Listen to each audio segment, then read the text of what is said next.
Everyone, welcome to studio by Supergate. This is Mahtab Alam, your commerce tutor. And बच्चा, कहीं ना कहीं आप लोग बहुत ज्यादा प्रॉब्लम फेस कर रहे थे इस चीज को लेकर के कि यार हमेशा हर जगह हमें ये बोला जाता है कि यार एनसीईआरटी ना बिल्कुल ग्रंथ है, यानी एनसीईआरटी के बिना अगर एग्जामिनेशन में पहुंचे तो बहुत प्रॉब्लम आती है। इतना सब कुछ पढ़ने के बाद भी जब ये सुनना पड़े तो कहीं ना कहीं बड़ा दुख होता है भाई, बड़ा प्रॉब्लम होता है, बड़ा कंफ्यूजन होता है कि क्या हमें एट द एंड एनसीईआरटी को पढ़ लेना चाहिए। तो बच्चा, इस चीज को भी, इस कंफ्यूजन को दूर करने के लिए, इस प्रॉब्लम को सॉल्व करने के लिए मैं यहाँ पर आ चुका हूँ। जैसा कि आप लोग को हमेशा पता है कि सर आ जाते हैं, एंड सर आते हैं तो जब आते हैं एक इंपॉर्टेंट सेशन के साथ में जो आपके एग्जामिनेशन में बहुत ज्यादा इंपॉर्टेंट रोल प्ले करने वाला है। तो आज मैं यहाँ पर आ चुका हूं और आप यहाँ पर डिस्कस करने वाले हैं इंडियन इकोनॉमिक्स और at the age of independence की अगर हम बात करें तो Indian economics on the eve of independence वाले चैप्टर को आज पूरा डिटेल में समझेंगे एंड इस चैप्टर का पोस्टमार्टम करेंगे एनसीईआरटी से। यानी एनसीईआरटी में जितनी भी इंपॉर्टेंट चीजें हैं वो सब कुछ इस सेशन के बाद आपको क्लियर हो जाएगी एंड इसके बाद आपको कहीं जाने की जरूरत नहीं है। तो चलिए शुरू करते हैं, बात करते हैं कि इंडियन इकोनॉमिक्स में जो पहला चैप्टर आपको मिलता है कि Indian economics on the eve of independence, कि अगर इंडिपेंडेंस से पहले की बात की जाए क्या पोजीशन थी इंडिया की इकोनॉमी की एंड क्या important data, facts and figures हमें इस चैप्टर से कवर करने। चलिए शुरू करते हैं, बात करते हैं सबसे पहले क्या इंट्रोडक्शन वाला पार्ट। मैंने एनसीईआरटी में जो एक प्रॉब्लम होती है मैं उसके बारे में आपको बता दूं कि बहुत सारा डेटा होता है, बहुत सारी इंफॉर्मेशन होती है। तो मैं यहां पर आ गया हूं आपके साथ में कि एनसीईआरटी के साथ आया तो हूं, बट द थिंग इज की important facts and figures, important data जिसके बिना अगर आप एग्जामिनेशन में पहुंचते हो तो शायद आपको बनता हो क्वेश्चन भी ना बने, क्योंकि आप उसको लेकर के श्योर नहीं होगे। तो चलिए यहाँ पे हम बात करते हैं पहले तो इंडियन इकोनॉमिक्स डेवलपमेंट की कि इंडियन इकोनॉमिक्स डेवलपमेंट में था क्या। तो ऑल दो इकोनॉमिक्स को जब हम आज के सिनेरियो से पढ़ते हैं तो कहीं ना कहीं कंपैरिजन करना तो बनता है कि पहले इंडियन इकोनॉमिक्स की क्या पोजीशन थी एंड क्या क्या परेशानियां आई या कैसे हमारा इकोनॉमी जो है वो डेवलप करा अगर हम एंशिएंट टाइम से कंपैरिजन करें। तो अगर आप बात करो तो बोला गया भाई let us first look at the state of Indian economy prior to the country independence, कि भैया स्टार्टिंग में क्या पोजीशन थी। चलिए उसके बारे में बात करते हैं एंड समझते हैं कि क्या चीजें हमें यहाँ पे देखने के लिए मिलेंगी। ओके, तो हमने बोला कि इंडिया पोस्ट इंडिपेंडेंस की डेवलपमेंट स्ट्रेटेजी थी। हम इस चैप्टर में सबसे पहले इस चीज को कवर करते हैं कि भाई पोस्ट इंडिपेंडेंस यानी इंडिपेंडेंस से जो पहले की बात है तो हम समझेंगे एंड उसके बाद की बात को भी हम समझेंगे डिटेल में। तो यहाँ पे बोला गया बच्चा कि it root step in history particular in the period when India was under British rule which lasted for the above 2 centuries। यानी इंडिया की अगर सबसे पहले बात की जाए तो इन स्टार्टिंग में इनिशियली जब बात की जाए तो इंडियन इकोनॉमी पे किसका राज था भाई? तो ब्रिटिशर्स का राज था। किसका राज था? ब्रिटिशर्स का राज था यहाँ पर। तो ब्रिटिशर्स ने इंडिया पे कितना टाइम पीरियड तक रूल किया? आपसे अगर ये पूछा जाए तो एनसीईआरटी कहता है ऑलमोस्ट 2 centuries, यानी अप्रॉक्स 200 years, इज इट? तो अपन यहाँ पे क्या बोलेंगे? अप्रॉक्स 200 years तक यहाँ पर एनसीईआरटी का डेटा हमें बताता है। ऑल दो अब इंडिपेंडेंस कब मिला इसके लिए एनसीईआरटी को थ्रू करने की जरूरत नहीं, ये तो हमारे माइंड में है। और वो भी यहाँ पर मेंशन है कि भाई इन सारी चीजों के बाद 200 साल तक रूल की, यानी अंडर में, ब्रिटिशर्स के अंडर में रहने के बाद फाइनली हमें इंडिपेंडेंस मिलती है, यानी कि आजादी मिलती है। कब मिलती है भाई? 15 अगस्त 1947, यानी 15 ऑफ अगस्त 1947 पे। अब बोला गया बच्चा कि पहले कॉलोनियल पीरियड के टाइम पर अगर हम बात करें, कॉलोनियल पीरियड जब भी आप आता है ना माइंड में तो आप समझ जाना ये वो पीरियड है जहां पर ब्रिटिशर्स ने हम पे राज किया था, इज इट? फिर बोला गया भाई Britishers colonial rule in India was to reduce the country to begin a raw material supply for Great Britain. तो ब्रिटेन यहाँ पे एनसीईआरटी कहता है, हमारा एनसीईआरटी बोलता है भाई कि ब्रिटिशर्स का मेन ऑब्जेक्टिव क्या था? तो ब्रिटिशर्स का मेन ऑब्जेक्टिव था कि जब वो रूल कर रहे थे इंडियन इकोनॉमी पे, तो बेसिकली या इंडियन कंट्री पे, basically we can say that, तो या इस सिनेरियो में हम बोल सकते हैं कि इंडिया को पूरी तरह से क्या बना के रखा था? Exporter of raw material. कि भाई इनका मेन जो टारगेट था ये चाहते थे कि इंडिया से जो मैक्सिमम जो चीजें यहाँ पर अवेलेबल, जो रिसोर्सेज यहाँ पर अवेलेबल है उनको यूज किया जाए एंड इनको एक्सपोर्टर बनाया जाए, exporter of raw material, exporter of raw material. जिस रॉ मटेरियल को आगे जाकर हम सीखेंगे, समझेंगे, किसी रॉ मटेरियल को यूज किया जाता था फिनिश गुड्स बनाने में एंड वो फिनिश गुड्स बनते कहां पे थे? ब्रिटेन में, एंड बाद में यही इंडिया में सप्लाई किए जाते थे। तो बोला गया भाई दो चीजें, the raw material supplier for the great Britain, and अगर यहाँ पे समझे कि क्यों ऐसा कर रहे थे भाई, क्योंकि own rapidly expanding modern industry base, यानी खुद की मॉडर्न इंडस्ट्री को सेटअप करने के लिए, अपनी इंडस्ट्रियलाइजेशन को बढ़ाने के लिए इंडिया को रॉ मटेरियल का क्या बना दिया भाई? एक्सपोर्टर बना दिया फॉर सेल्फ, इज इट? तो ब्रिटिशर्स ने इस तरह से हम एक्सप्लॉइट किया। फिर हमसे बोला गया बच्चा बेसिकली कि our low level of economic development under the colonial period. तो ये एक इंपॉर्टेंट फैक्ट्स है जिसको एक्सप्लेन किया गया एनसीईआरटी में बहुत अच्छे से। तो इसमें क्या इंपॉर्टेंट डेटा हमें कवर करना है हम यहाँ पे समझते हैं, इज इट? तो हमसे बोला गया भाई कि लो लेवल ऑफ इकोनॉमिक डेवलपमेंट की बात क्यों गई, कि भाई इकोनॉमिक जो डेवलपमेंट था वो बहुत ही स्लो था एंड बिल्कुल एक तरह से हम कह सकते हैं कि भाई बहुत सारी प्रॉब्लम्स थी, बहुत सारी नेगेटिविटी थी। तो यहाँ पे सबसे पहली चीज क्या देखी गई है कि agriculture was the main source of livelihood for the most people yet. कि भाई ये कॉलोनियल रूल की बात की जा रही है, कॉलोनियल पीरियड के टाइम पर जो मैक्सिमम अगर हम बात करें डिपेंडेंसी थी किस सेक्टर पे थी, तो इंडिया का मैक्सिमम पोर्शन जो था लोगों का वो डिपेंडेंट था एग्रीकल्चर पे। तो यहाँ पे ये मेंशन है लिवलिहुड फॉर मोस्ट पीपल येट। फिर बोला गया बच्चा कि by various kind of manufacturing activities India is also हम बोल सकते हैं भाई well known for the handicraft industries. तो यहाँ पर बोला गया कि मैक्सिमम पोर्शन तो एग्रीकल्चर पे बेस है, बट इसके अलावा अगर बात की जाए तो यहाँ पर India was the particularly well known for its handicraft industries also, is it. तो ये बोला जाता है कॉलोनियल पीरियड के टाइम पर इंडिया किस इंडस्ट्री के लिए फेमस था वर्ल्ड में पूरी था। तो हम यहाँ पे बोल सकते हैं कि हैंडीक्राफ्ट इंडस्ट्रीज के लिए ये एनसीईआरटी का डेटा है, is it. In the field of cotton and silk textile, ये भी ध्यान रखिएगा हैंडीक्राफ्ट के साथ साथ एक इंपॉर्टेंट चीज यहाँ पे और मेंशन करवाई गई है कि भाई cotton and silk textile and precious stone work etcetera. तो कुछ इंपॉर्टेंट चीजें आपको यहां से देखने को मिली। कौन सी इंपॉर्टेंट चीज की मैं बात कर रहा था कि पहली चीज हैंडीक्राफ्ट इंडस्ट्रीज, दूसरा अपना था cotton and textile, then metal और प्रीशियस स्टोन वर्क्स वगैरह के लिए, ये सब चीजों के लिए बहुत ज्यादा फेमस था पूरे वर्ल्ड में, इज इट, यानी वर्ल्ड वाइड मार्केट। अब बोला गया बच्चा the high standard of craftsmanship in all imports from India, कि इतना ज्यादा हैंडीक्राफ्ट इंडस्ट्रीज जो अपनी डेवलप थी इसके लिए इंडिया से बहुत सारा क्या किया जाता था भाई, तो एक्सपोर्ट किया जाता था। साथ ही साथ में बहुत सारी चीजों को जब यहां से इंपोर्ट फ्रॉम इंडिया यानी कि यहां से एक्सपोर्ट हो रहा है, इंडिया से एक्सपोर्ट हो रहा है एंड डिफरेंट डिफरेंट कंट्री के अंदर इंपोर्ट किया जाता था। ओके, तो चलिए आगे बढ़ते हैं। अब कुछ इंपॉर्टेंट चीजें जो एनसीईआरटी आपको प्रोवाइड करता है वो क्या है कि भाई यहाँ पे बॉक्सेस बहुत ज्यादा इंपॉर्टेंट हो जाते हैं एंड इन बॉक्सेस को यूज किया जाता है अच्छे टिपिकल क्वेश्चंस बनाने के लिए, बट हम छोड़ेंगे कुछ भी नहीं। हमने जैसा प्रॉमिस किया है कि हम पूरा चैप्टर को बिल्कुल डेप्थ में जाके गो थ्रू करेंगे। एक वर्ड मैंने यूज किया था पोस्टमार्टम। तो टेक्सटाइल इंडस्ट्रीज इन बंगाल, सबसे पहले आपको समझना है कि टेक्सटाइल के लिए कौन सा वाला स्टेट अपना यहाँ पर फेमस था, या जब भी टेक्सटाइल की बात होगी किस स्टेट की बात की जाएगी तो योर आंसर विल बी बच्चा बंगाल। ओके, अब इसमें क्या इंपॉर्टेंट एरिया है, तो इसमें बोला कि भाई muslin is a type of cotton textile. तो मुस्लिन टाइप का यानी एक वर्ड यूज किया गया बच्चा, मुस्लिम कभी भी एक वर्ड आता है तो आप इसको लेके कंफ्यूज मत होना। ये क्या है बच्चा, it is a type of cotton textile, is it, which had in origin Bengal. कहां पे मिलता था भाई ये मुस्लिन, तो आपने कुछ इंपॉर्टेंट चीजें लिखी यहाँ पर कि मुस्लिन था and it is a type of cotton textile. तो ये हमारे लिए इंपॉर्टेंट डेटा निकल के आया यहाँ पर, कॉटन टेक्सटाइल।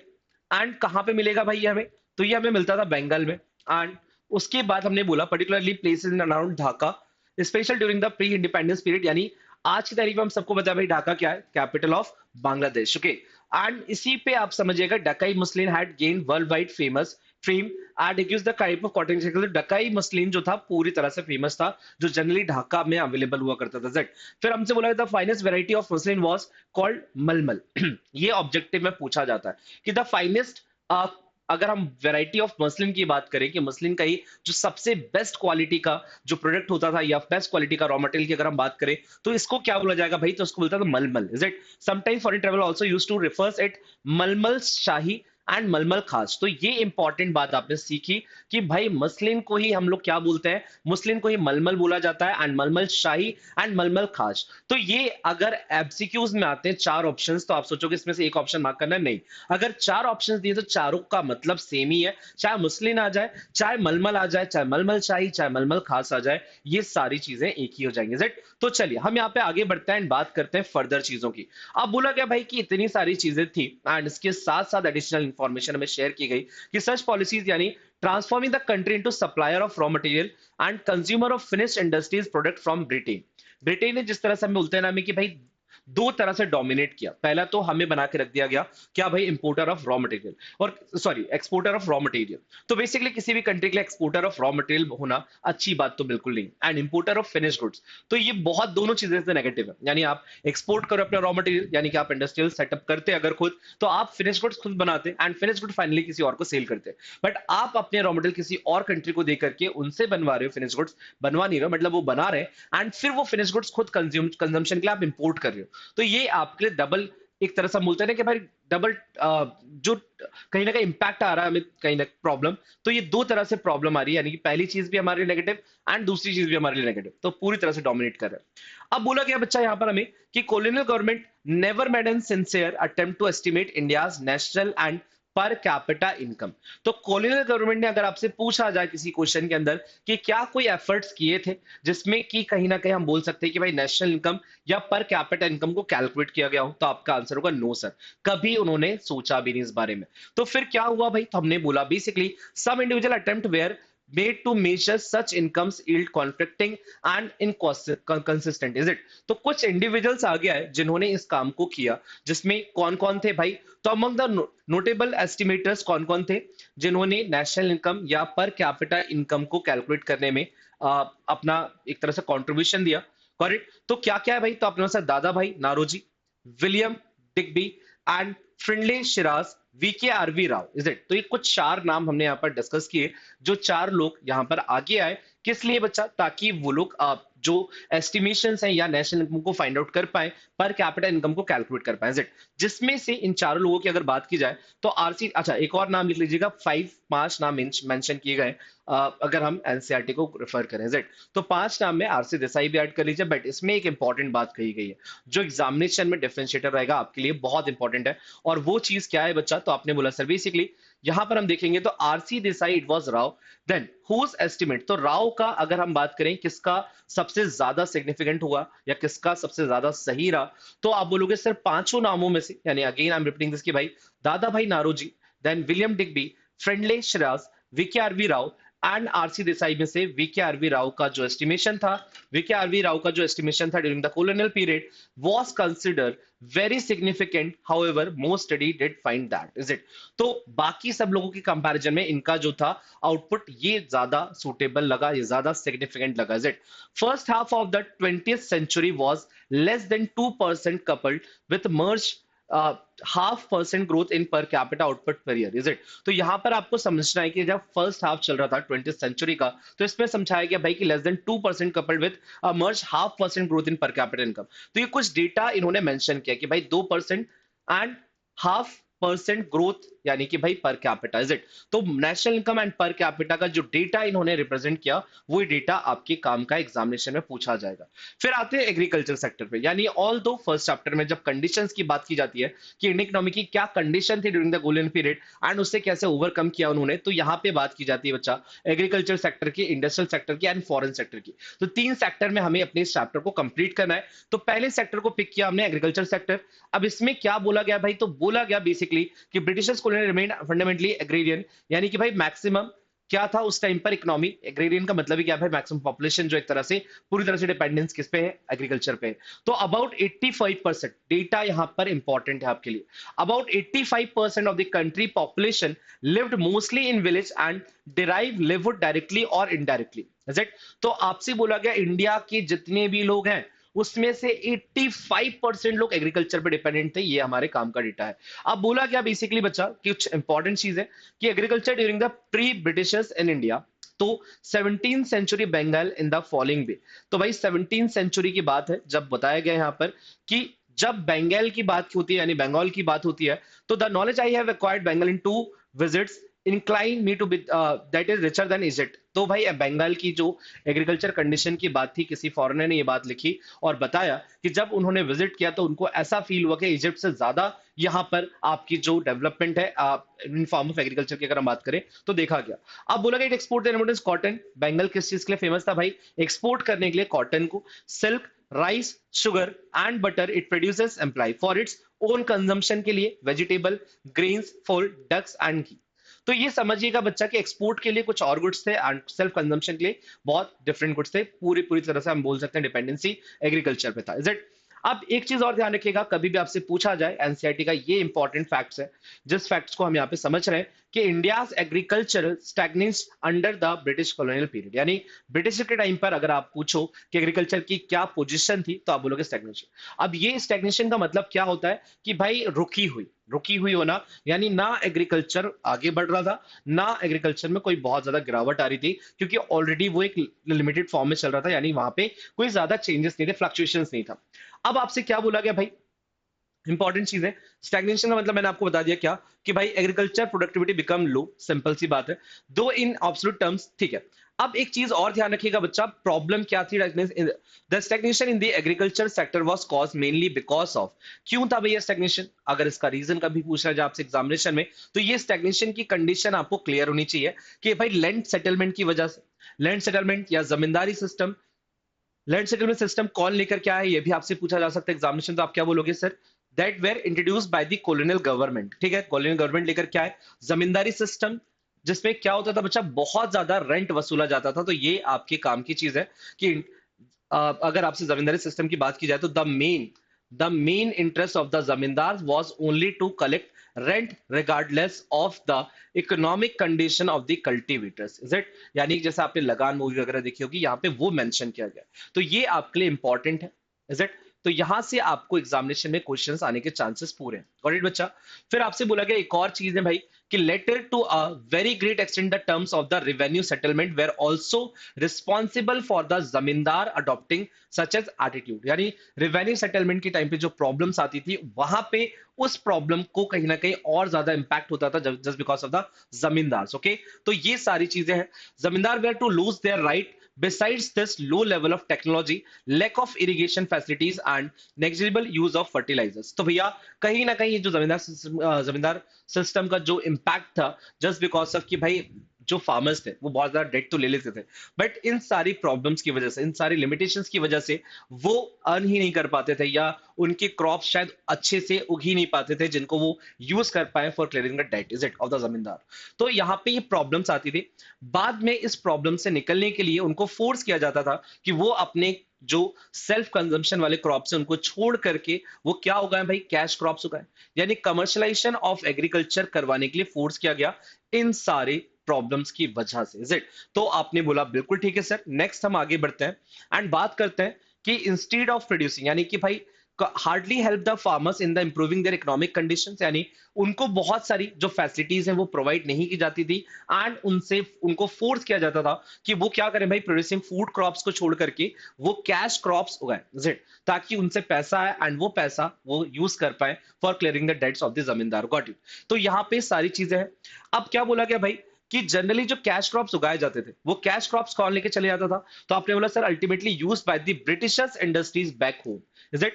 तो जिनको कहीं ना कहीं आप बोल रहे हो ऑब्वियस है भाई कि सारा कैश क्रॉप्स यानी रॉ मटेरियल, वो कैश क्रॉप जिनको यूज करके आप प्रोडक्शन करते हो किसी फाइनल गुड्स का, गॉट इट? तो वो सारे क्रॉप्स लेकर के चले जाते थे ब्रिटिशर्स एंड उन ब्रिटिशर्स वहां पे मैन्युफैक्चरिंग करते थे फाइनल गुड्स की एंड वो फाइनल गुड्स इंडिया में ही आकर के बेसिकली बेचते थे, गॉट इट? तो यहाँ पर आपसे क्या बोला गया भाई? Cropping from the food crops to commercialization of the products, ये स्मॉल सेक्शन की बात की गई। यानी मैक्सिमम लोग ये नहीं कर पा रहे थे क्योंकि उनको सबको फोर्स किया जा रहा है। अब भाई सब लोग सोच रहे हैं अगर कि हम क्रैश क्रॉप्स उगाएं, तो वहां पे बहुत ज्यादा रिक्वायरमेंट होती थी अच्छी इरिगेशन फैसिलिटीज की, अच्छे फर्टिलाइजर्स की, बट ये सब चीजें की कमी होने की वजह से ये प्रॉब्लम्स आती थी। अब क्या बोला गया? A large section of the tenants, small farmers and sharecroppers neither had resources and technology nor had incentives to invest in agriculture। कि बहुत सारे फार्मर्स के पास, जो स्मॉल फार्मर्स थे, वो लोग नहीं कर पाते थे। बहुत छोटा ग्रुप था जो कैश क्रॉप्स वगैरह उगा रहा था। अब और इंपॉर्टेंट क्या है भाई? तो आपने बोला बेसिकली सर हैंडीक्राफ्ट इंडस्ट्रीज को पूरी तरह से डोमिनेट करने से हुआ क्या? इसकी वजह से, क्योंकि हैंडीक्राफ्ट इंडस्ट्रीज को धीरे धीरे करके खत्म करते गए। कौन खत्म करते गए भाई? जब हम इंडस्ट्रियल एरिया की बात करें यहाँ पर, तो चलिए वहां पे पहुंचने से पहले कुछ बेसिक डिस्कशन कर लेते हैं एंड फिर आगे बढ़ेंगे। तो एग्रीकल्चर सेक्टर में इंपॉर्टेंट चीजें इतनी ही थी, बहुत ज्यादा इसमें डेटा नहीं है, बस आपको बताया गया कि भाई क्या चीजें आपको एग्जामिनेशन में जाने से पहले पता होनी चाहिए। फिर अगर हम आते हैं इंडस्ट्रियल सेक्टर पे, तो इंडस्ट्रियल सेक्टर में किस तरह से जो ब्रिटिशर्स इन्होंने हमें डोमिनेट किया, तो बोला गया India could not develop sound industrial base under the colonial rule. तो ये बहुत क्लियरली स्पेसिफाई किया गया है एनसीईआरटी के अंदर कि जब कॉलोनियल पीरियड चल रहा था उस टाइम पर हमारी इंडस्ट्रीज वगैरह सेटअप नहीं हो पाई थी, गॉट इट? तो आपने बोला बिल्कुल ठीक है सर। अब बोला गया even as the country's world famous handicraft industry decline, तो जो चीज के लिए इंडिया बहुत ज्यादा फेमस था पूरे वर्ल्ड में हैंडीक्राफ्ट इंडस्ट्रीज के लिए, उसको भी पूरी तरह से खत्म करने की कोशिश की गई एंड खत्म कर दिया गया बच्चा, इज इट? तो आपने बोला बिल्कुल ठीक है सर। चलिए अब यहां पर हम क्या बोलेंगे कि no correspondence modern industry base was allowed to come up to take pride of place so long, is it? तो आपने बोला बिल्कुल ठीक सर। देन हम यहाँ पे बात करेंगे the primary motive of the colonial government behind this policy systematically D industrialise. तो कहीं ना कहीं पूरी कोशिश की गई ब्रिटिश गवर्नमेंट के थ्रू कि हम अपने लाइक इंडिया की अगर हम बात करें तो इंडिया में पूरी तरह से डोमिनेट कर दो इंडस्ट्रियल सेक्टर को, यानी इंडस्ट्रियलाइजेशन पूरा जो भी है अवेलेबल एग्जिस्ट जो करता है उसको भी पूरी तरह से खत्म कर दो। तो आपने बोला बिल्कुल ठीक है सर। अब क्या बोला गया कि भाई सबसे पहले इंडिया की पूरे इंडस्ट्रियल एरिया को या इंडस्ट्रियल सेक्टर को कैसे खत्म किया गया। सबसे पहले पूरा इंडस्ट्री बेस अपने हिसाब से बनाया गया, जिसमें जो मैक्सिमम पोर्शन था उनका थॉट ये था कि वो क्या कर पाए भाई, एक्सपोर्टर का जो टाइटल मिला था इंडिया को बहुत सारे प्रोडक्ट के लिए, कॉटन या प्रेस्टीज अपन बात करते हैं भाई प्रीशियस स्टोन वर्क के लिए, या अगर हम बात करें तो बेसिकली यहाँ पर हैंडीक्राफ्ट इंडस्ट्रीज के लिए, तो इसको इस टाइटल को हटाया गया एंड उनको क्या बना दिया गया भाई, exporter of raw material only for the Britain. And जब वो रॉ मटेरियल बना करके भेज देते थे ब्रिटेन में, तो ब्रिटेन उससे मैन्युफैक्चरिंग करता था, जिससे उनका इंडस्ट्री बहुत ज्यादा ग्रो करता गया और बाद में वो प्रोडक्ट इंडिया में आके सेल हो रहा है। तो भाई modern industries into Britain and second to turn India into sprawling market for the finish product, यानी दो तरह से डोमिनेट किया गया। ये दोनों बात आपको लिखनी है, को आ सकता है आपके एग्जामिनेशन में, तो ये बात ध्यान रखिएगा। आगे बढ़ते हैं बच्चा एंड बात करते हैं इंडस्ट्रियल एरिया में कि भाई ब्रिटेन को पूरा पहुंचा दिया गया यहां तक, ठीक है, एंड पूरी तरह से हैंडीक्राफ्ट इंडस्ट्रीज को खत्म किया गया। तो हैंडीक्राफ्ट इंडस्ट्रीज को डिक्लाइन करने से क्या नेगेटिव इंपैक्ट आए इंडिया के अंदर, अगर हम बात करें तो अनएम्प्लॉयमेंट की जो पोजीशन है या अनएम्प्लॉयमेंट की जो प्रॉब्लम है कहीं ना कहीं क्रिएट होने लगी, but also a new demand in the Indian consumer market which was now deprive of the supply of locally made goods. तो कहीं ना कहीं जो प्रोडक्ट्स बन रहे थे भाई ब्रिटेन में उसकी डिमांड भी बढ़ रही है, तो कहीं ना कहीं लोकल गुड्स की प्रॉब्लम, जो लोकल गुड्स की जो सेल थी वो रिड्यूस हुई एंड हम डिमांड करने लगे मैक्सिमम ब्रिटिशर्स जो गुड्स बना रहे थे उन पे जेट। तो आपने बोला फिर इसकी वजह से भाई ब्रिटिशर्स इजीली अपने चीप क्वालिटी के गुड्स जो थे वो मैन्युफैक्चरिंग करते थे और इंडिया में आके बहुत ज्यादा पैसों में बेच देते थे। तो हमारी इकोनॉमी को पूरी तरह से खत्म किया गया, बिकॉज हर इकोनॉमी के लिए इंडस्ट्री को सेटअप करना या इंडस्ट्री को ग्रो करना इंपॉर्टेंट होता है। यहाँ पे बच्चा बोला गया during the second half of the 19th century, 19th century की सेकेंड हाफ की अगर बात की जाए तो modern industries began to take root in India. तो अगर आपसे पूछा जाता भाई मॉडर्न इंडस्ट्रीज किस सेंचुरी में स्टार्ट की गई, तो आप बोल सकते हो भाई half of the second half of the 19th century, correct. तो आपने बोला बिल्कुल ठीक है सर। यहाँ पे बहुत सारी इंडस्ट्रीज को सेटअप किया गया, setting up of cotton and jute textile mills. The cotton and jute textile mills mainly dominate by Indians they are located in western parts of the country. तो आपसे पूछा जाएगा कि कॉटन और जूट की जो इंडस्ट्रीज लगाई गई थी 19 second half of 19th century, so basically कहां पे थी, तो आपने बोला sir Maharashtra and Gujarat, while the jute mill dominate by the foreigners were mainly concentrated in Bengal. तो जब आपको यहाँ पे बोला गया भाई कि जो जूट इंडस्ट्रीज है, जूट मिल्स है, वो कहां पर, बंगाल्स में। बट अगर आपसे बात की जाए नॉर्मल कॉटन इंडस्ट्रीज की, तो भाई महाराष्ट्र एंड गुजरात। तो यहाँ पे सब्सिक्वेंटली अब एक और इंपॉर्टेंट बात यहाँ पे जो इंपॉर्टेंट है कि भाई iron and steel beginning of the 20th century, ये कहां पे देखा गया, तो आपने बोला सर बेसिकली टिस्को स्टार्ट किया गया, द टाटा की company, Tata iron and steel company जो पहली स्टील कंपनी थी इंडिया के लिए 1907 में स्टार्ट की गई। इसीलिए बोला जाता है भाई कि second half of 19th century जो था उसमें ये देखा गया कि कहीं ना कहीं root of modern industrialization is it. तो ठीक है, अब बोला गया भाई और इंडस्ट्री सेटअप की गई, कब सेटअप की गई भाई, तो और इंडस्ट्रीज जब सेटअप करने की बात यहाँ पे की जाती है, बोला जाता है कि कुछ कैपिटल गुड्स इंडस्ट्रीज, यानी after the world war of like second world war, the there was hardly any capital goods industries, यानी सेकंड जब वर्ल्ड वॉर हुआ उस टाइम पर इंडिया में बहुत ज्यादा कोई कैपिटल गुड्स इंडस्ट्री नहीं थी। What is the meaning of capital goods industry, ऐसे गुड्स जिनको यूज करके आप और प्रोडक्टिविटी कर सकते हो, इट। तो means industry which can produce machines, tools which are in turns used for the producing articles for the current consumption, is it। तो ऐसी मशीन बनाने वाली ऐसी टाइप की जो स्टील्स कंपनी क्योंकि पहले नहीं थी, तो ऐसी कैपिटल गुड्स इंडस्ट्रीज को भी स्टार्ट किया गया। देन आगे अगर हम बात करें तो यहां पर और दो क्या देखने को मिला बच्चा आप लोगों को, अगर हम इसी पे चलते हैं तो बोला गया भाई कि growth rate of new industrial sector and its contribution to GDP और जीवीए रिमेन्स वेरी स्मॉल। तो इंडस्ट्रीज को सेटअप करने के लिए जो इतना ज्यादा कहीं ना कहीं हम बोल रहे हैं एग्रेसिवली हमने टास्क परफॉर्म किए, फिर भी जो कंट्रीब्यूशन था जीडीपी के अंदर वो बहुत ज्यादा कम देखने के लिए मिला। अब हम बात करेंगे भाई एक और इंपॉर्टेंट एरिया की कि भाई industrial sector was the very limited area of operation of the public sector. तो पब्लिक सेक्टर जो इतना सारा काम कर रहा था उसमें इंडस्ट्रियल सेक्टर का जो ऑपरेशन था बहुत बहुत छोटा सा, इज इट। यानी जैसे हम बात करें भाई कि confined only on railways, power generation, communication, ports and some other departmental undertakings, यानी इस पे पब्लिक सेक्टर का जो रोल था वो ज्यादा था as compare to the further things. Okay, फिर आपके लिए इंपॉर्टेंट एरिया आ रहा है, यहां से काफी क्वेश्चंस बनते हैं कि भाई अगर आपसे पूछा जाए कि भाई इंडिया की इंडस्ट्रीज क्या कर रही थी, तो exporter of primary product such as raw silk, cotton, wool, sugar, indigo, jute etcetera. तो ये सारी चीजों के एक्सपोर्टर थे हम लोग। एंड इंपोर्टर किस चीज की थे भाई? Finish consumer goods like cotton, silk and woollen clothes. अब ये ध्यान रखिएगा, बहुत सारे सोचेंगे सर कॉटन और सिल्क को हम लोग एक्सपोर्ट भी कर रहे थे और इंपोर्ट भी कर रहे हैं, ऐसा कैसे पॉसिबल? तो raw material of silk, raw material of cotton हम भेज रहे थे और बाद में उससे बने हुए प्रोडक्ट को हम इंपोर्ट कर रहे थे। तो इस बात को ध्यान रखिएगा। And also there are various capital goods which we are importing from the different different countries. Okay, mainly इसमें ब्रिटेन का पार्ट था। तो light machinery produce in the factories of Britain, जो ब्रिटेन की फैक्ट्रीज में जो चीजें प्रोड्यूस हो रही थी हम उनको इंपोर्ट कर रहे थे। करेक्ट? तो ये इंपॉर्टेंट है आपके लिए। Then Britain maintain a monopoly control over India's export and import. इस बात का ध्यान रखिएगा कि ब्रिटेन ने इंडिया के इंपोर्ट एंड एक्सपोर्ट पे मोनोपोली बना के रखी थी कि हमारे पास ही एक्सपोर्ट होगा, हम ही इन पे इंपोर्ट करेंगे। तो ऐसी मोनोपोली किसने बनाई हुई थी? ब्रिटेन ने, ये ध्यान रखिएगा। देन बोला गया बच्चा more than India's 14 foreign trade was restricted to Britain. ये एक इंपॉर्टेंट बात बोली गई कि ब्रिटेन ने पूरी तरह से डोमिनेट करने के लिए जो फॉरेन ट्रेड था पूरा तरह से अपने कंट्रोल में रखा था एंड डोमिनेट किया था, क्योंकि वो चाहते थे कि अगर इनको एक्सपोर्टर का टाइटल मिल जाएगा और ये फिनिश गुड्स कहीं ना कहीं सेल करने लगेंगे तो ऑल दो इनके पास पैसा आ जाएगा। पैसा आ जाएगा तो कोई किसी के गुलाम नहीं होता, किसी के अंडर में कोई काम नहीं करना चाहता, इज इट? तो यहाँ पे बोला गया भाई कि rest was allowed with few other countries. India का पूरा ट्रेड किस पे डिपेंडेंट था भाई? ब्रिटेन पे था।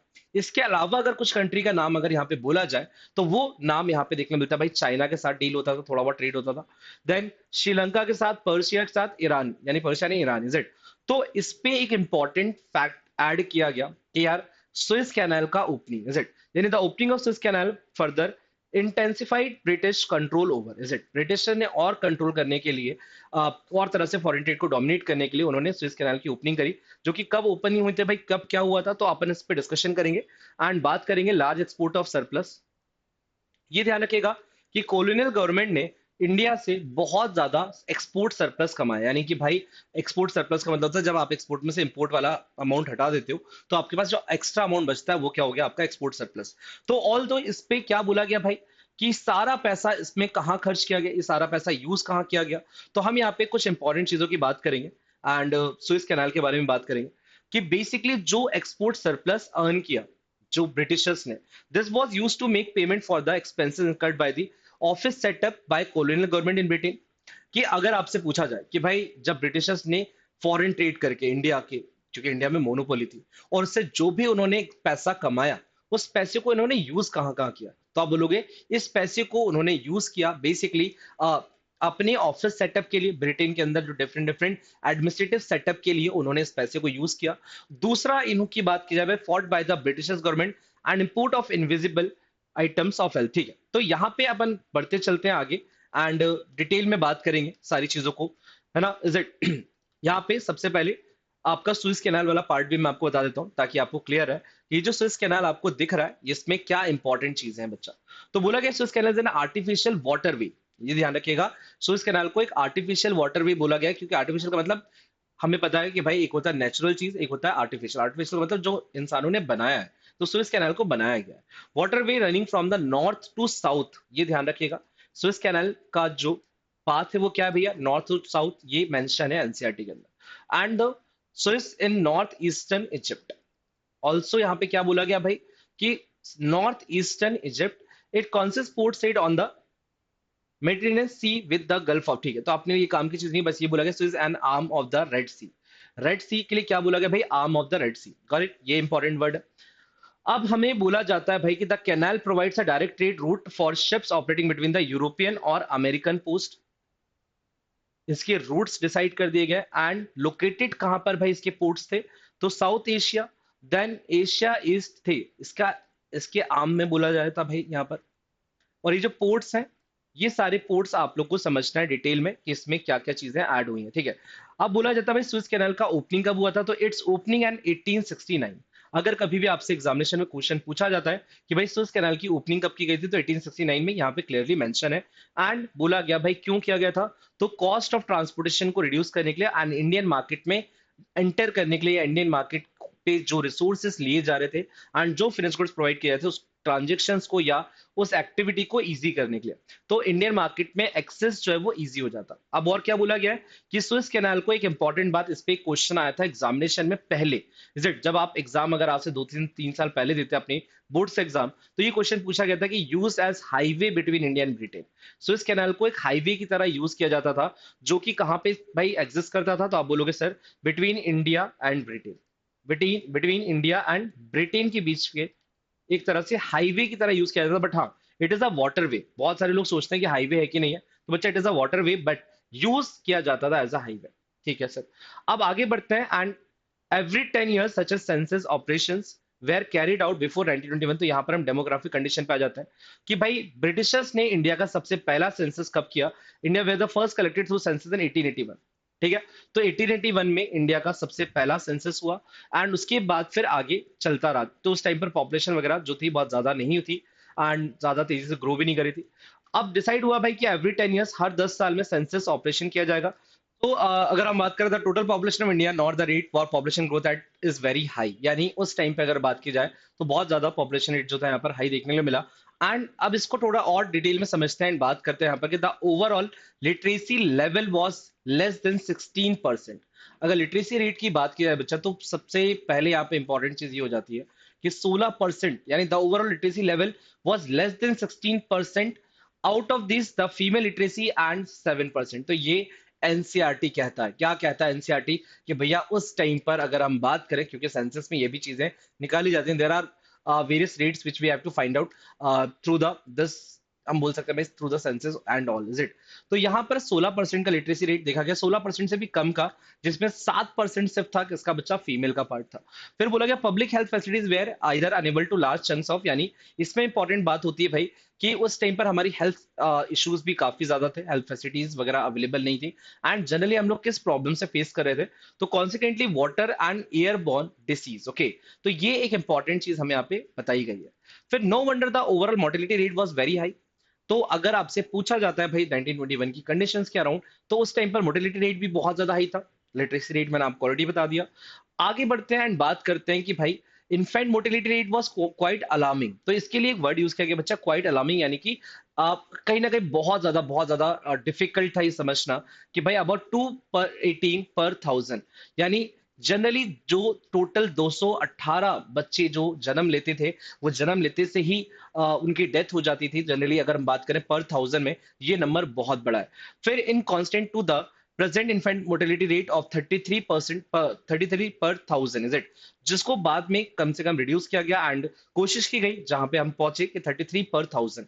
फिर लाइफ एक्सपेक्टेंसी की बात करी जाए भाई, तो was also very low, 32 years in constant to the present 69 years. तो लाइफ एक्सपेक्टेंसी रेट उस टाइम पर भाई बहुत ही ज्यादा कम, 32 इयर्स, क्योंकि just because of that various diseases, क्योंकि कोई भी हेल्थ फैसिलिटीज वगैरह हमारे पास अवेलेबल नहीं थी, जिसको अब 69 तक कर दिया गया है। तो ये present and past, present and present and past, ऐसे आपको याद रखना है। गॉट इट बच्चा, ये आपके लिए इंपॉर्टेंट है, इस डेटा को बहुत ज्यादा इंपॉर्टेंट मानेगा बिकॉज एग्जामिनेशन में पूछा जाता है। तो यहां तक हमने डिस्कस किया, चाहे वो फॉरेन ट्रेड की बात हो, चाहे वो इंडस्ट्रीज की बात हो, चाहे वो डेमोग्राफिक कंडीशंस की बात हो, चाहे एग्रीकल्चर की बात हो। आपका एनसीईआरटी का कुछ इंपॉर्टेंट डेटा मैंने यहाँ पर आपके साथ शेयर किया। बट एक चीज और यहाँ पे समझ लेते हैं, कुछ छोटी छोटी चीजें हैं कि ऑक्यूपेशनल स्ट्रक्चर क्या था उस टाइम पर, क्या लोगों के पास रोजगार था, लोग कहाँ काम करते थे। तो हमने बोला मैक्सिमम लोग जो थे वो एग्रीकल्चर पर डिपेंडेंट थे, यानी the agriculture sector accounted for the largest share of workforce, कि इंडिया का जो वर्कफोर्स था उसका जो मैक्सिमम लार्ज पोर्शन था वो एग्रीकल्चर पे डिपेंडेंट था, यानी एग्रीकल्चर में इन्वॉल्व था, विच usually remain at high 70 to 75%, while the manufacturing the service sector accounted for only 10 to 15%। तो अराउंड बोला गया बच्चा कि 100 में से 70 to 75% लोग जो टोटल थे वो एग्रीकल्चर का वर्क कर रहे थे, यानी एग्रीकल्चर में डायरेक्टली और इनडायरेक्टली किसी एक्टिविटी को परफॉर्म करते थे। और बाकी 10 से 15% लोग जो थे वो मैन्युफैक्चरिंग और सर्विस सेक्टर में इन्वॉल्व थे, जो कि बहुत कम नंबर था। देन बोला गया बच्चा कि भाई और वो भी जनरली जो यहाँ पर हमें बोला गया है कि the growing regional variations parts of the then Madras presidency, तो यहाँ पे इस चीज पे इंपॉर्टेंट रहेगा कि जो लोग इन्वॉल्व थे सर्विस सेक्टर और इंडस्ट्रियल एरिया में, वो जनरली कहाँ पे, Tamil Nadu, Andhra Pradesh, Kerala and Karnataka, Bombay and Bengal, witness a decline in the dependence of the workforce on the agriculture sector with a commercial increase in the manufacturing. यानी जनरली यहाँ पे लोग थोड़ा बहुत स्विच हो रहे थे एंड थोड़े लोग मैन्युफैक्चरिंग और सर्विस सेक्टर पे ध्यान दे रहे थे। ओके, अच्छा डेटा भाई हमारे लिए। Workforce in the agriculture during the same time in states such as Orissa, Rajasthan and Punjab, in states की अगर बात की जाए तो यहाँ पर बेसिकली बोला गया भाई कि telegraph did develop, is it. चलिए, तो यहाँ पर हमसे क्या बोला गया कि बहुत सारी जो डिफरेंट डिफरेंट चीजें डेवलप की गई। However the real motive behind the development was not to provide basic communities to the people but to subserve various colonial interest. चलिए बढ़िया, यहाँ तक कोई काम की चीजें अभी हमारी। तो बोला गया जनरली कि भाई basically Britishers rule were not fit for modern transport. अगर हम बात करें भाई नॉर्मली, तो कहीं ना कहीं ब्रिटिशर्स ने बहुत सारा डेवलपमेंट भी किया इंडिया के अंदर। तो इंफ्रास्ट्रक्चर की जब हम यहाँ पे समझने की कोशिश करते हैं, तो इंफ्रास्ट्रक्चर में बच्चा हमें क्या देखने मिलता है कि कहीं ना कहीं रोड्स कंस्ट्रक्ट किए गए, ट्रांसपोर्टेशन फैसिलिटीज यानी रेलवेज वगैरह को लेके आए गए। बट इनके पीछे का रीजन क्या था? इंडिया का डेवलपमेंट नहीं, या इंडिया के लोगों का भला नहीं करना था। उनका मेन थॉट था भाई कि mobilising the army with in the India, India के अंदर वो अपनी आर्मी को हर जगह सर्कुलेट कर पाए। Then drawing of raw material from the country side to the nearest railway station on the port to send this to from away England, is it. ये सारी चीजें यहाँ पर मेंशन की गई भाई। और आपको अगर पूछा जाता है कि बेसिकली रेलवे कब इंट्रोड्यूस किया गया, तो बच्चा 1850 के अंदर। यहाँ पे एनसीईआरटी क्या कहता है कि रेलवे इंट्रोड्यूस किया गया 1850 के अंदर। एंड हम यहाँ पे बोल सकते हैं इंफ्रास्ट्रक्चर के अंदर ये सारी चीज हम कवर कर रहे हैं। तो हम यहाँ पे क्या समझेंगे भाई कि to undertake the long distance travel, जो बाद में हमारे लिए बेनिफिट हो गया बच्चा, on the one hand it enable people to undertake long distance travel, is it. And commercialization of Indian agriculture, ये हमारे लिए इजी हो गया। अगर हम यहाँ पे फैसिलिटीज की बात करें, इंफ्रास्ट्रक्चर में जो रोड्स बनाए गए, बट इनिशियली जो रोड्स बनाए गए थे वो बहुत ज्यादा अच्छे नहीं थे। जनरली उसको यूज किया जाता था ताकि आर्मी को इधर उधर भेजा जा सके। बट विलेज की जो कंडीशंस थी, जहाँ पे रूरल एरियाज था, वहां पे ऑल दो ऐसे कुछ रोड्स वगैरह ट्रांसपोर्ट फैसिलिटी नहीं थी। वहीं पर रोड्स वगैरह बनाए गए जहां से उनको अब वहां से रॉ मटेरियल वगैरह लेकर के इंग्लैंड तक पहुंचाना है, इट। तो आप इस चीज को समझिए। हाँ, इंग्लैंड तक रोड नहीं थी, रोड इंडिया के अंदर ही थी। बट हाँ, जहां जहां उन्होंने पोर्ट्स बनाए थे, जहां जहां से कनेक्टिविटी थी, वहां तक लिए रोड रोड वगैरह जो था वो कंस्ट्रक्ट किया गया। देन ऑल दो बच्चा आगे बढ़ते हैं, बात करते हैं सिंपल सी बात यहाँ पर कि first railway bridge link between Bombay with Thane 1854। तो यहाँ पे एक ब्रिज की बात की जाती है भाई कि फर्स्ट रेलवे ब्रिज कब बनाया गया, तो 1854 में बनाया गया। तो ये आपको देखने को मिल रहा है थाने में बनाया गया था, गॉट इट। थाने यानी महाराष्ट्र। तो ऑल दो इसमें आगे बोला गया भाई कि Indian people gain owing to the introduction of the railways were the आउटगेज by the country's huge economic loss. तो कहीं ना कहीं रेलवे के बहुत सारे पॉजिटिव इंपैक्ट हो सकते हैं, बट अगर नेगेटिव इंपैक्ट की बात की जाए तो बहुत बड़ा इकोनॉमिक लॉस था हमारे लिए, बिकॉज इसके थ्रू इजीली हमारा रिसोर्सेस बाहर जाना चालू हो गया। देन बोला गया भाई कि ऑल दो ट्रांसपोर्टेशन में कहीं ना कहीं ट्रेड सी के through lanes and city factory, जहां जहां वो कोस्ट वगैरह बना सकते थे, like for example Orissa coast वगैरह, यहां तक के लिए उन्होंने अपने जो रूट्स वगैरह था वो बिल्ड किए थे, या ट्रेन्स वगैरह का जो रेलवे कनेक्टिविटी थी वो प्रोवाइड की थी ताकि उनके यूजेस आ सकें। आगे चलते हैं बच्चा, बात करते हैं इंपॉर्टेंट लास्ट यहाँ पे कुछ इंपॉर्टेंट चीजें कि Tata airlines division of Tata and sons was establish in 1932। तो टाटा एयरलाइंस का जो डिवीजन की बात होती है वो 1932 में की गई, inaugurating the aviation sector India. इसके बाद आगे हम बढ़ते गए। ओके, फिर बोला गया बच्चा यहाँ पर the introduction of the expensive system of electric telegraph in India. तो ये भी स्टार्ट किया गया जब इंफ्रास्ट्रक्चर में बोला है कि भाई ब्रिटिशर्स ने क्या क्या दिया हमें, तो रेलवे पोर्ट्स दिए। देन अगर हम बात करें यहाँ पर कि ऑल दो टाटा एयरलाइंस की जो बात है ये ब्रिटिशर्स की नहीं है, बट द थिंग इज की इस चीज को भी यहाँ पे मेंशन किया गया है। बट ऑल दो जितने भी इंफ्रास्ट्रक्चर डेवलपमेंट किए गए बाय द ब्रिटिशर्स, यानी such as railways, ports, water transports and etcetera, ये सारी चीजें इकोनॉमिक पॉइंट ऑफ व्यू से काफी ज्यादा नेगेटिव थी हमारे लिए। ओके, आगे बढ़ते हैं बच्चों एंड बात करते हैं यहाँ पर कंक्लूजन क्या क्या देखा हमने इस पूरे ओवरऑल चैप्टर के अंदर कि 2 सेंचुरी तक ब्रिटिशर्स ने हम पे राज किया।